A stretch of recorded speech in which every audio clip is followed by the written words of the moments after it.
More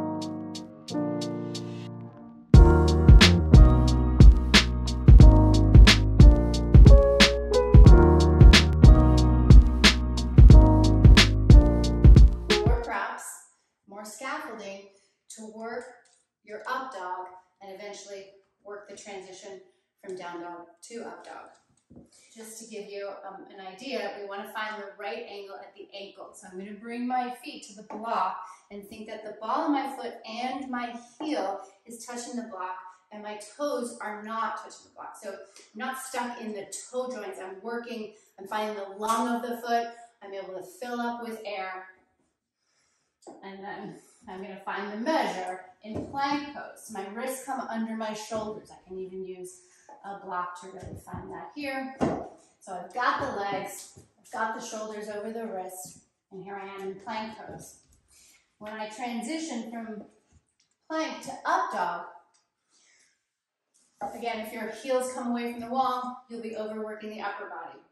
If you didn't have the blocks to the wall and you're the type of person whose heels go back, well, it creates a lot of, I'll say, spilkus in the lower back, for lack of a better word, but pain, congestion, disintegration, and too much work on certain parts of the back.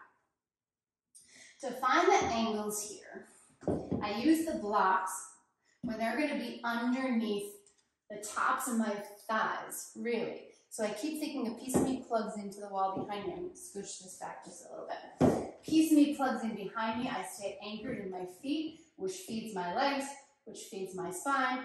And then the block there, it keeps me from dipping the pelvis too low down, which will unplug the feet, but will also make your back work too hard, right? When the pelvis goes down instead of forward into the spine, you don't get that arch or that arc. So here, holding the thighs up, I'm going to come up on my fingertips even because the block allows me to get even more of a back bend. Then your lungs can move forward. I still have the collarbone to collarbone, wrist to wrist portal for the chest to come through.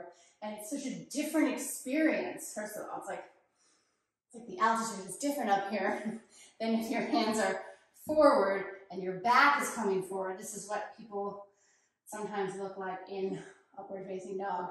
And all the pressure, so I don't have any arc in my palm, all the pressure is going into the head, neck, and shoulders versus this, which is a real back bend. This one is not a back bend. Back bend? Effort, right? Grace? The trick is it takes a lot of effort to make something look graceful. I really need to plug that left foot in. And then eventually, it's the pelvis that drives it back into a dog pose. Find the legs to feed into the spine to come into upward